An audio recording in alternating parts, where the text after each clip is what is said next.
Hi there guys, my name is Jacob and welcome back to my channel. So today I have been in the office, one of the few office days that I actually do these days, and I got in and checked my emails as I normally do, and to my surprise there was an email in my inbox basically saying that the company was making more redundancies. Now, this is something that's been going on for a while, probably the last year. Sporadically, the company sends out an email and basically says that a certain department is being affected by these redundancies. So to be honest, this is nothing new. But, you know, that fear always runs through you as soon as you see the email, because until you read the email, you don't actually know who is being affected. So you always have that fear in you, or at least I do, of this time it's going to be me. Now, I can thankfully say that this time, again, I have escaped these redundancies and I'm actually okay for now, which is a fantastic news because, you know, I've got a house, I've got bills, I've got a mortgage, you know, I can't afford to be out of a job. So as selfish as it may seem to say, I am super grateful that it wasn't me. But this is something that, like I say, we've been kind of dealing with now for the past year, and I'm sure at some point it will come to an end. But for now, it seems they are carrying on. And I guess the point of this video is this is what companies do. After, you know, over a period of time, they kind of go ups and downs, and whether the company's doing well or whether it's not, they do make redundancies from time to time. But it was strange because, like I say, I've read this email, found out it wasn't me. So obviously I'm super glad. And I've gone through my day, you know, done a normal day's work, put in a good shift, to be quite honest, today. And not to say that doesn't always happen if anybody from work's watching, but yeah, I put in a good shift today. And but it was weird because on the way home, I had YouTube on and I was listening to a few videos on the way back. And then a video came on from a guy called Nico Murillo. I've never watched this guy's videos. It just came on from a video that I was watching previously. But I kept it on because it was really interesting. And it's strange because, as I said this morning, I had an email in my inbox which was about redundancies being made at my company.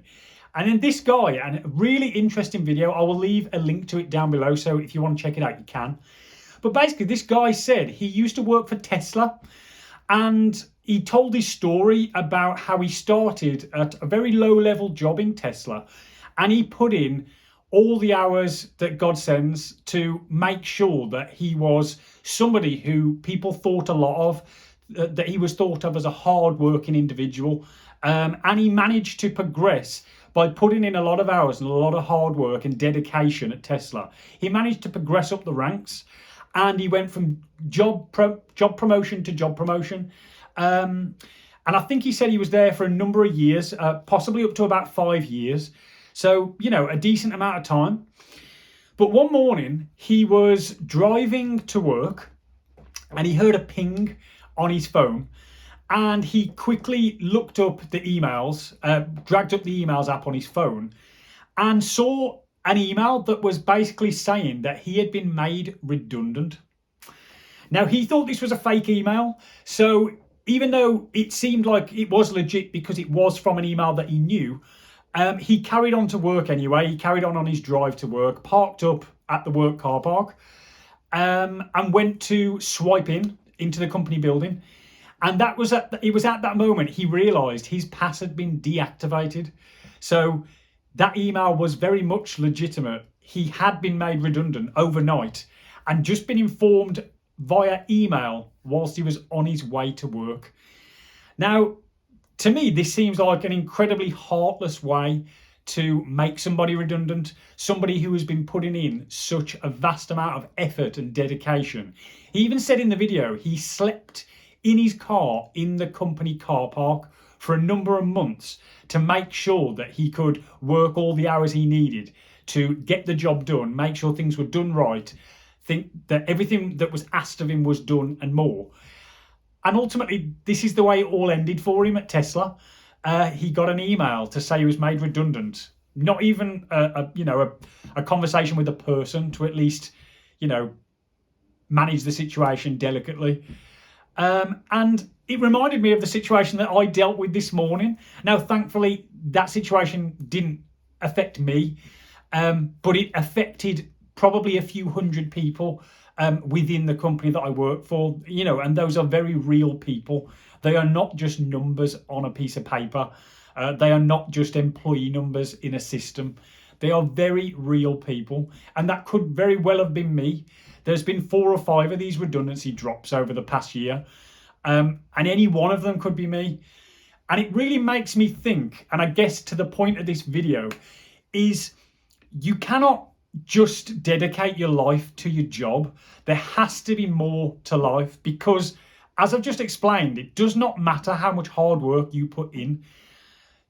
If they want to replace you, they will. If they want to get rid of you, they will. And it sounds awful to say, but I'm sure we've all experienced this type of thing, whether you've been made redundant yourself or whether you've seen others. And I have seen countless others through my time at the company I work for. And I've been there now for about 14 years. So you can imagine I've seen a few cycles of this go round. And thankfully, every time I have managed to avoid it by some, maybe it's just sheer dumb luck, I don't know. But I have managed to, and I'm very thankful that I have. But it never ceases to amaze me that this happens. And it always brings it back to me that you cannot just dedicate your life to your job. There has to be more to life than that. You have to have passions. You have to have hobbies. Potentially even, in this day and age, people like to call them like side hustles or, second jobs, things that you do on the side. One, to bring in extra money if you were to lose your job, because let's be honest, we've all got bills, we've all got a mortgage and, car payments, things like that people have. And if you lost your job tomorrow, those things still need to be paid for. Companies don't just respect the fact you've lost your job and they give you time to get back on your feet. You have to very quickly sort something out. And I guess at least if you've got a side hustle or, a hobby like YouTube or something like that, that maybe brings in a small income, that could definitely bridge the gap whilst you get back on your feet. And that is why I think it's so important to like, I have started this YouTube channel. I know it isn't monetized yet, although I'm getting closer by the day. If you haven't subscribed and you're watching this video, please hit the subscribe button. I'm nearly up to about 800 subscribers, and once I get to 1,000, I will be able to run ads on the channel and monetize it. So if you could help me out on that, I'd be so grateful. But yeah, I guess it just highlights the importance of doing something like this. Not only can you learn whilst doing it, there's also a social aspect to this that, I can talk to people online, discuss similar things, about my videos and certain topics that I'm discussing. And I have not only try and teach people through my videos, but I have also learned of other people in the comments. So there is a real benefit to doing this. It isn't just about, putting videos out there to make money. There's far more to it than that. But the cold hard truth is, if I was to lose my job, I would hope that something like YouTube would be able to help me out and, like I said, bridge the gap to when I can next get a job. But I'm not at that point yet, but I'm working towards it. But yeah, sorry about rambling, but I really felt like I needed to just make this video today, because after that email that I got this morning, and then by some chance, the video came on my way back from work about, like I said, that guy called Nico, who got made redundant from Tesla in such a heartless way. It seemed like, something was telling me to make a video like this. And as it was on my mind and it's fresh, I've just got in from work, I thought, why not just turn the camera on and, say what's on my mind. But if you enjoyed this video, guys, hit the like and hit the subscribe. I would really appreciate it. And just let me know down below if you have ever experienced anything like this, whether you've been made redundant yourself and how you kind of got through that period. Or maybe you've seen others be made redundant and kind of seen the hardship that comes with that.